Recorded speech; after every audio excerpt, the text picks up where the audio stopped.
Constructing your life is about much more than just building a bank account. Each week, join real estate entrepreneur and mindset coach Austin Linney as he interviews guests who are constructing their dream lives and impacting the world around them on a daily basis.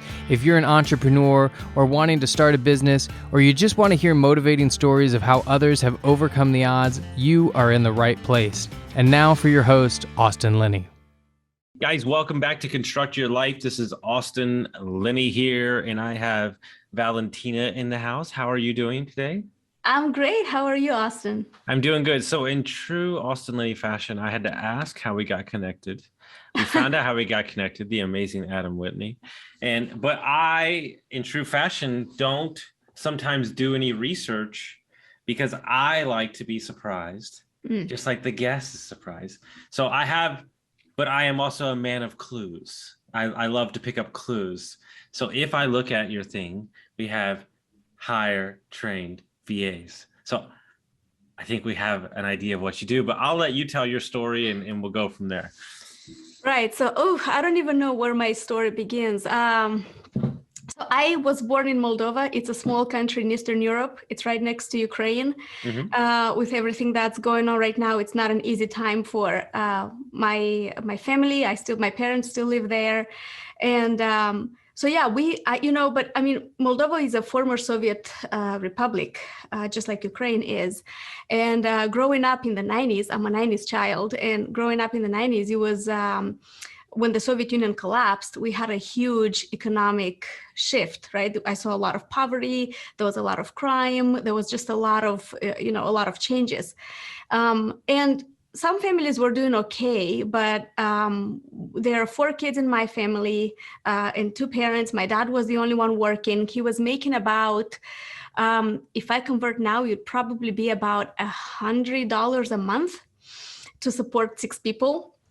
So for that, it didn't go a long way, right? Plus, my mom had to take care of her old mother. So it was just, we were living 7 people in a small apartment. That's like 44 square meters. What was that? Like 500 square feet, maybe something like that. 7 people. It was really tough. So I knew from the beginning that I wanted to get out of there. I wanted something better for myself. I wanted better for my future. I worked hard. I've always worked hard ever since I know myself, right? Like, so in school, I just put an extra work. I didn't care about what people thought or if this is not a thing for girls or whatever. Like I was competitive and just wanted to make a better life of myself. So when I was 17, I first came to the United States with an exchange program. I lived with a host family here in the US, and that experience just completely changed my view about the world. I saw what is possible. I left my bubble, my little bubble, and it's not, I didn't just move to the next country where, like, I moved across the ocean, on the other side of the globe, completely alone without my parents. So I was going to stay with a family that I knew nothing about, in a country I knew nothing about, and obviously with speaking a new language. Now, I was fluent in English by that time, but obviously my accent changed more. I had a much thicker accent back then. So that's kind of like, that was the beginning of my opportunities. I like to look at my life as opportunities. I think all the opportunities came from there, you know? I love it. It's interesting. It's something I tell people, like, I know you, like, I'm a coach, so but I read people, like, I can tell within 2 minutes of meeting you. I noticed it, clocked it in the first 20 seconds. I was like, this woman means business. She's professional, and she gets the job done. Like, you know what I'm saying? Like, dare I say, give me 5 more minutes and I'll call her the bulldog. Like, I know she gets it done, right? And people need to understand, and we'll continue on with the story, but it's so important that people understand, like, who you show up as. Like, if you're showing up, right, for people, people don't give you a year anymore.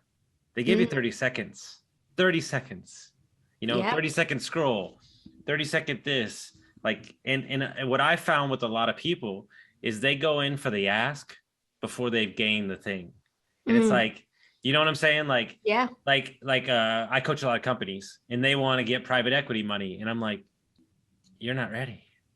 You're not ready. You have to clean it up. You have to put in the systems. You have to do anything. And I'm interested to hear more of your story because I feel like there's a lot there. So you move over to the States.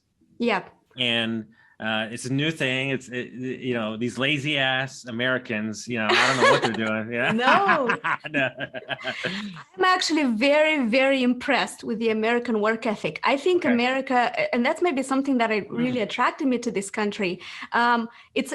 It's the hustle. It's the go, go, go. I like it. Maybe at some point when I'm older in my life, when I want something chill and relaxing, maybe I'll do, You're the fourth European that I've spoken to that said, look, we love how cultured and laid back we are, but I want my kids to carry the American gene when it comes to work. Yeah. And I have a small daughter. She's 5 years old. I knew the struggles that I had growing up. So I'm looking at, I live in a big house, right? We have 2 cars. I have a car. My husband has a car. Growing up, having the opportunities that my daughter has, that would have been the dream. And I'm not sure that she realizes that. And I'm not sure she understands how far, how different our lives and our childhoods are. So I don't want to just hand it over to her. I want her to understand. And I want to set a good example. Like, look, we get this because we work hard. We put the effort. And a lot of people tell me, like, she's your why. That's why you're doing her. And I'm saying, like, she's a part of my why. My daughter is a part of my why. My parents are a part of my why too, because I know what they sacrificed. But the biggest part of my why is me. I know it sounds selfish, but I deserve, I owe it to myself, to my hard work, to the sleepless nights that I had, to the panic attacks that I had, to my failures, to my successes, to my ups and downs. I want to prove to myself that it's all worth it, that it was not in vain. So that's like a huge, like, I feel like breath, like fresh air coming out of my thing. So funny how this goes. So one of the things I do, I coach a lot of successful men. And one of the things that I get them to do is what do we do as entrepreneurs, as business owners? We work. And then we turn around to our family and go, see, I did this for you. And they go, we didn't ask you to. But if we admit that it's for us, then we can own it. And then we've communicated properly to the world and ourselves that it's for us. And look, I'm all about being humble. I'm one of the most humble guys in the world, but there's no chance that I don't want to build the biggest fucking empire that exists on the planet. And I own that about me. And that doesn't mean that you have to live that way. I also work 4 days a week with like 5 companies, but that's me. My days are really long. Like I just got off of 4 coaching calls. Now I'm doing 4 podcasts back to back, and then we're doing 2 more meetings after that. But that's how I like my day. And so I love that you're saying, like, yeah, my why is my kids and my family, but it's also me. Like, I owe it to myself. And that's so powerful. That's a really powerful. I think, because otherwise, why would you work so hard? Why would you put in it's like, I feel like, I know it might not sound humble, but I deserve it. That's my reward. The reward for my hard work is my success. And I want to set that as an example. That's not a bad thing. That's an example. Like, if I work hard, I achieve more. So, and obviously I'm going to open doors for my daughter, because I've had people in my life that open doors for me, for sure. But I'm going to let her walk her path. I'm going to let her make her own mistakes and let her make, fail and try again and build that resistance, because I'm not going to be around forever. I understand that, right? And I need to train her for life. I don't need to just hand it to her. I need to train her that no matter what, you'll be okay. You'll find a way to get back up. You'll have enough knowledge. You'll have enough support. You'll have enough confidence to do it. And that is trained. And that is trained through hard work and through not just having everything handed to you. So I feel like that's my philosophy as a parent. I'm not sure what the viewers will say, but or it will change. And so you're in the States. Did you go to college or no? I did. And actually, that's what I'm talking about, opportunities, right? So the fact that I got placed with this host family when I was an exchange student in high school, I understood how things work. Like, I want to come back to college in the United States. And so I went back home. I repeated I was a senior when I was here in high school. And I went back home and I repeated that one senior year. And that gave me 1 year to apply to colleges in the US. I applied to 14 colleges. We did not have internet at home back then, I had to wake up at was it like 5:30 in the morning, go to an internet cafe, work for a few hours on my college applications, then go to school. And then on my way back to school, I would stop by the internet cafe, work on my college applications, and then come home late and do homework and all that. So that was for about a year. And I applied to about 14 colleges. Some of them accepted me, some of them rejected me. Some of them gave me partial scholarships, which I'm really grateful for, but that's not enough, right? And then one university gave me a full ride scholarship. So I came to the United States. My parents didn't even put a single cent, a single dime into my education in the United States, So I found this amazing university. It's in top 50. It's Wofford College in Spartanburg, South Carolina. It's top 50 liberal arts college. So got accepted for a full ride for 4 years. And I double majored cum laude from that university. So, amazing. Yeah. So you got the degree, you're crushing it. What'd you do when you left college? I had to go back home. My visa was academic visa, so I had to go back home. Okay. And but ever since I was 18 years old, I've been applying to a green card lottery. I'm not sure if right? It's called diversity visa. Mm-hmm. So and I was so frustrated with that system because I understand it. It's a lottery and it's random. And I was never lucky, applied every single year. I was rejected and rejected and rejected. And I'm like, come on, I went to college here. I speak English. I can contribute so much more to the American economy and society than somebody who is much older, doesn't speak English at all, right? So why am I not accepted? I was so frustrated with this whole system. But I understand that everybody has a fair chance, right? It's a lottery, so it's fair in a way. So I went back home and I kept applying to the green card lottery every single year, and every single year I was rejected. I opened a business when I was back home. I opened a school of foreign languages, and we were doing really, really well. We were teaching English to kids, to adults. We had a great team. Yeah, it was a wonderful, great experience. And then But then we moved to Sweden when I was pregnant. So my story is like, we moved to Sweden because I was pregnant. I wanted a better future for my child, right? So, and we were just starting to settle down in Sweden. I was taking language classes. My daughter was born there. And 2 months after she was born, we found out that my husband won the green card lottery. Finally, after all these years. So I still got rejected, but because he won, we went as a family. So when you get married, you double your chances, basically, because you can apply, both of you apply individually, but if one of you wins, that is good. So in 2017, when my daughter was born, we were thinking, okay, what do? We just got settled here in Sweden. We were having a very nice life, very chill, like perfect work-life balance. I was getting a new job, like things are moving here. Do we stay in Sweden or do we move to the United States? So that was a tough decision. Like what do we do? Do we leave the comfort and embrace the unknown? And because it's different, I've been to the States before, but there was always a system that took care of me. Like when I went to college, I knew where I was going to stay. I knew that I was going to be taken care of, right? Again, when I was here with the host family, I knew that I was going to be taken care of. When we moved here by myself and my husband and with my 1-year-old daughter at the time when we moved here, it was completely unknown, new territory. We don't have a credit score. That's unknown to us, right? We just knew our credit score was 0.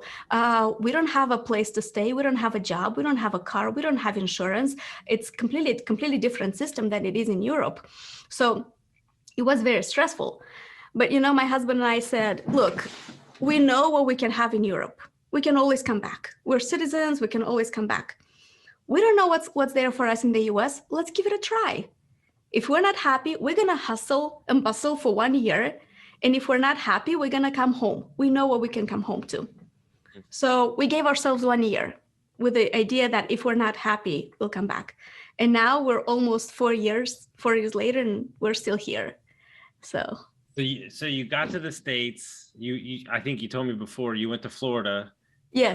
Where did you get a job at? So I got a job working from home. which Okay. is very good in real estate. Okay. And that's another, opportunity of mine. What were And you doing for them? so I was working from home. I was the person on the phone. I was doing lead intake, Okay. so whenever sellers, I was working for a real estate investing company, Blackjack Real Estate. Now Adam is with Blackjack, right? So, and so that's how we got connected. So I was working from home and I was so hungry to make it happen and to prove myself, that after 1 month that I was here with the company, everybody else in that department was let go. My numbers alone were higher than the other people combined. So, and here I am, another stress because I'm still in training. I know nothing about real estate, nothing. I mean, words like sheetrock, like I had no idea what that meant. Like people tell me what repairs the house needs, or the house needs to be gutted to studs. I'm like, oh, okay. And I'm Googling here what it means, because I had no idea and I didn't want to let anyone down. But I grew really fast in the role and my numbers were good and I got promoted 3 months, and then 3 months later I got promoted again. And now, we're good. I mean, that's how we got started. So what are you doing now currently? Are you still working for them or no? I'm always going to be a Blackjack girl at heart. I love the company and I'm really appreciative for what they did for me. But no, I don't work directly with them. So because of my success in that department, a lot of companies came up to me and said, hey, can you teach my team what you can do? Like, can you, train my team on everything that you know? And so I said, yeah, I can. And then I thought, you know what, actually what I'm doing is nothing out of the ordinary. It just needs a little bit of tweaks here and there. And I can find talent all over the world. I can find, because there's more talent on the planet than in your 20-mile radius, right? So why not just look for the best talent and train them on what I know? So that's how I started my company, HireTrainVA.com. I hire and I train virtual assistants for real estate companies, and especially cold callers or lead intake. So you bring in, you handle like training them, getting them up to speed, working with the owner to get them the systems they need to pull. Okay, well, absolutely. Yes. Well, life's very interesting. I believe that if you put out the right energy, the right things show up in your life. And so you just met the guy that's about to build out the largest VA customer service team for like 30 companies and a short-term rental fund. And I just met you. Really? So no now way. So now you just solved my problem that I've been looking for. I was like, who are you talking about? Is it Adam? Like, because we talked about it's me. Oh, wow. Yeah. And I'll explain to you offline. But long story short, if you would have not taken the chance, right? If you would have not believed in yourself. And so my issue is that something, that I'm having a hard time. I had a mentor tell me, like, coaching is very, very frustrating. Like I want my clients to do good, and I really want them to fight for themselves the way that I fight for myself. Like my alcohol addiction, my homelessness, like I fought through it. But he said, listen, treat life as you're in a lifeboat, and there's 100 people swimming, and unfortunately, you got to help the ones that are swimming the fastest. And like, we're inundated with free information. We're inundated with YouTube. We're inundated with all these things, and yet you're still telling me that you can't do it. You're still telling me that you're overweight. You're still telling me that you can't find work. You're still telling me that you can't create a business. It's never. I'm not saying you're going to be successful, but it's never been easier to create a business. It's never been easier to do something on blockchain. It's never been easier to manage social media accounts and have 5 accounts and be financially free, or start 2 Airbnbs. Like, it's never been easier. And so I'm looking at a story like you, and I'm sitting here and I'm going, I can't wait to send this to like 4 people I know already. Like the grit and what you've determined that you weren't going to settle for. And if I had to venture to guess, you just getting warmed up. It better be that, I want to go to my parents and say, Mom, Dad, you know, you don't have to worry about money anymore. Like that's one of my dreams, you know, like I'll take care of you. Thank you for everything you've done. You just sit back, enjoy life. And, you know, this is just the start. Are you I want to be able to do that. So you're learning, you're talking to people about real estate all the time. Did you get the bug too, or are you just building your company? Oh, we're definitely looking into a rental portfolio, short-term rentals, long-term rentals. That is something that my husband and I are. Well, here's the deal. working on. Consider yourself mentored. I've been doing it for 7 years. You have everything. You have me at your disposal. That's awesome. I've ran Airbnb hotels, luxury properties all around the country. So consider it done. That's amazing. I would be honored to help you retire your parents. Oh my God, I can't. Oh, awesome. Thank you so much. I'm trying to control my emotions, but wow, thank you so much. Here's what people don't, and this is the truth. And offline, I'll tell you about the bigger vision. When COVID happened and Black Lives Matter happened, and like all those things were going on, I'm sitting there, right? And I'm thinking to myself, like, how do we affect change? Like how do we, right? And then I started hearing from like, I have a lot of European friends. I started hearing from a lot of European friends, inner city people from Philly, like, you know, that grew up like rough, you know, like a rough fucking upbringing. And I realized in that moment that I don't think, and I'm not saying this is for everybody, but I don't think it's from a lack of want to. I think it's from a lack of opportunities and knowledge. And so with the knowledge, we can create the opportunities that they didn't know were existed. So in my opinion, that's how you affect change. And so what you're doing, as much as you're saying, and I agree with you, it is for yourself. But here's my philosophy, right? Because we use VAs for my podcast, not anymore, but we did. And they're all from the Philippines. We're creating superpowers in the Philippines. We're creating superpowers where these things. The guy told me, he's like, I've been listening to your podcast for 3 years. He goes, I send it to all my team. I'm going to speak to all the VAs just for fun, to like tell them what mindset stuff. And I'm like, he's like, I just want you to know that like the money, fuck the money. He's like, you've taught me more by listening to your podcast. And that's something that nobody talks about. Like getting the, like, so there is like something for it, but like the way I view it, right? Have you ever read the book Rocket Fuel? I have it. Okay. So here's my philosophy. God, I shouldn't be sharing this shit with everybody. But listen, go ahead. Here's my philosophy. A visionary needs an integrator. So my question to you is, why can't the VAs be your integrator? I have an integrated VA. That's what I'm saying. This is what I'm missing.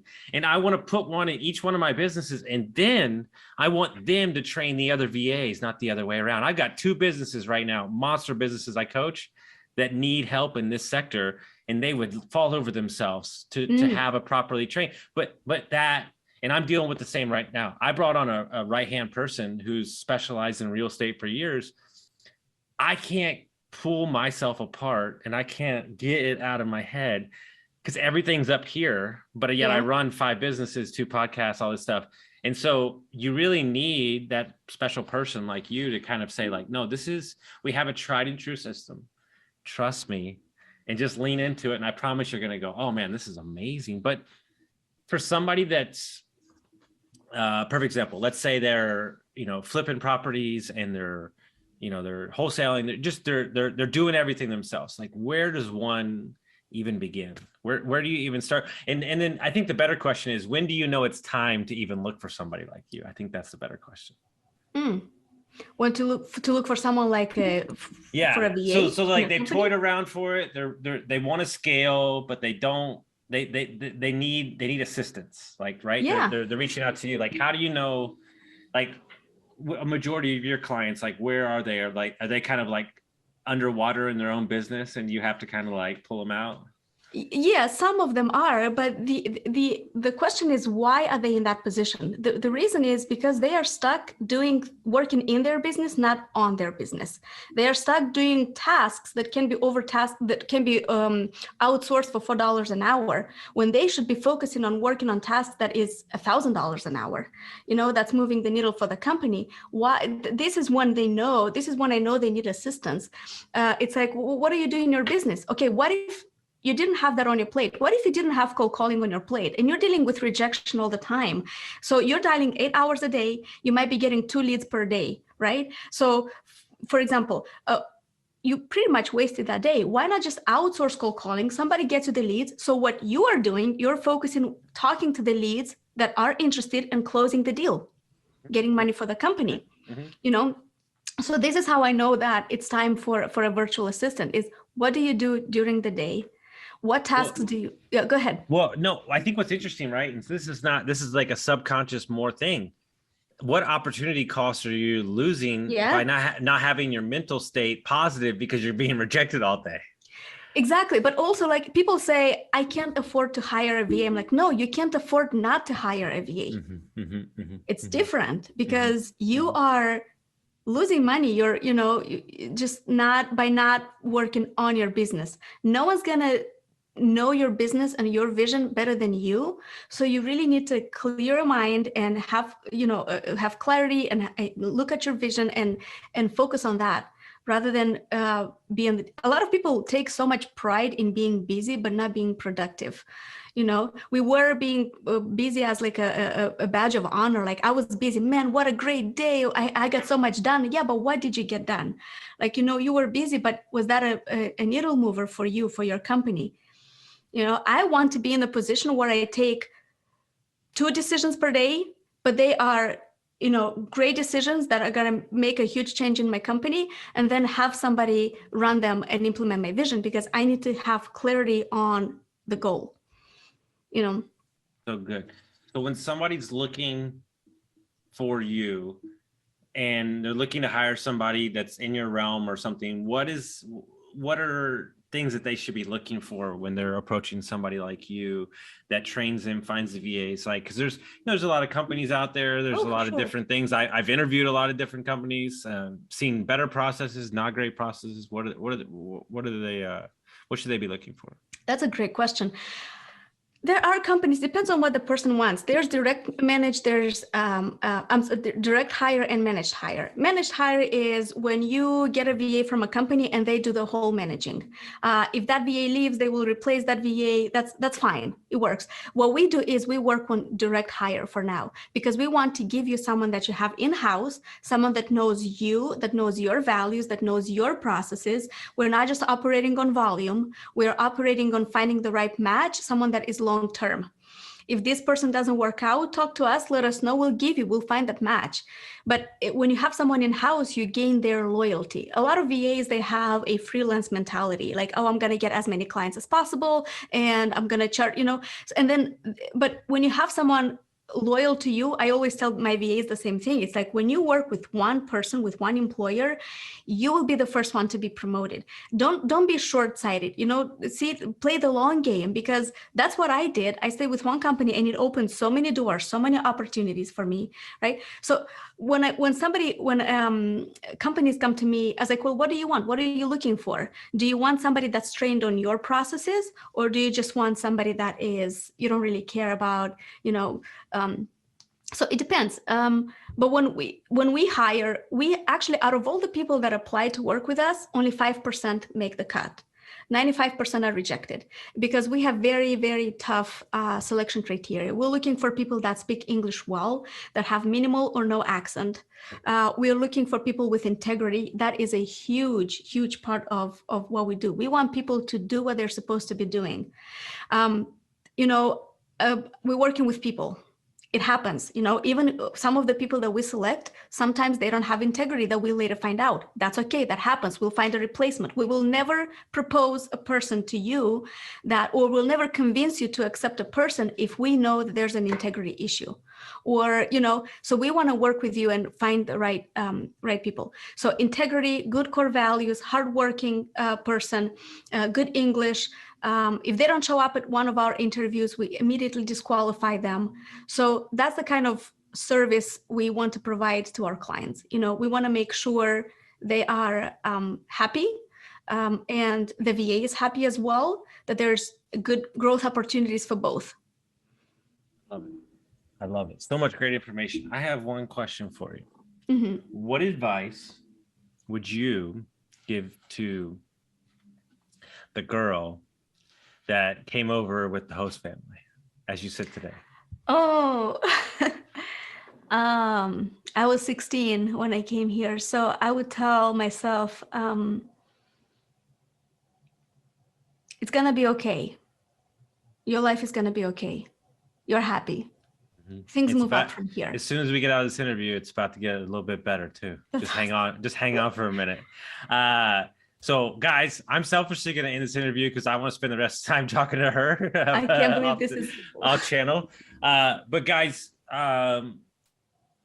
I truly believe if you have not read Rocket Fuel, please fucking read it. And then the moment that you put the book down, look for Valentina because I truly believe that one of the missions that we're on right now, and the 50-year vision that we created is to I am feverishly concerned. Like it is an actual concern about small business owners. They are exhausted. They're lacking resources. And so if you can, and I mean this wholeheartedly, if you can hire a VA before you need it, and these are loyal people with great work ethics and they care about you, and you can get them in now. I have a friend who has she manages 29 Airbnbs.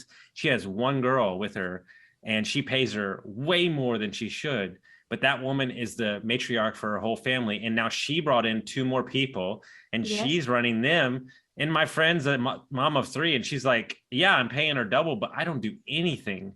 Yeah. And now they're going up to 30, 40 Airbnb. So, the systems, technology with the VA, man, you can supercharge your entire life and your business, really. Yeah. And you're changing their lives as well, the VA's lives, because it's like if they're making, in some parts of the Philippines, they make $5 a day. So when they get $4 an hour or $5 an hour, this is a huge difference for them. Yeah. And I work with a great team of VAs in my company, and they are so appreciative of this opportunity. You're not just helping your business, but you're also helping people better their lives. You're making an impact. The only issue I have with the VAs is I want to help them personally, and they won't. And they're like, no, whatever you need. And I'm like, no, you're not listening to me. Tell me how I can support you personally. And I want to do that. And what I'm going to offer to you is I'm going to come on and I'll spend 4 hours if I have to. And I'm going to give them a workshop mindset thing for your whole team. So I'll come on and so get all your people together. We'll schedule it. I'm going to give them. Wow. I might invite some guest speakers. We'll see. Whatever I want to do. Awesome. Thank you so much. I love it. Yeah. So if people want to reach out to you, they want to find your company, how would they do that? Probably the easiest is my website, HireTrainVA.com. We keep it very simple. That's what we do. We hire and we train VAs, right? So HireTrainVAs.com. Book a call with me. I want to have a personal conversation with everyone. I want to understand your business. I want to understand what you need. We will give you access to a dashboard of already screened VAs, so you can choose whoever you want. We'll still recommend, but we don't want to limit you to our choice. You'll have access to all the people that are ready to go, so you can hire someone the same day, if you're ready. But we have great systems and processes in place, so I think you'll really enjoy working with. And just let's have a conversation, see how we can help you and customize our help. I love it. Guys, reach out. If you got some value from this, we'll see you next time, and share it with a friend.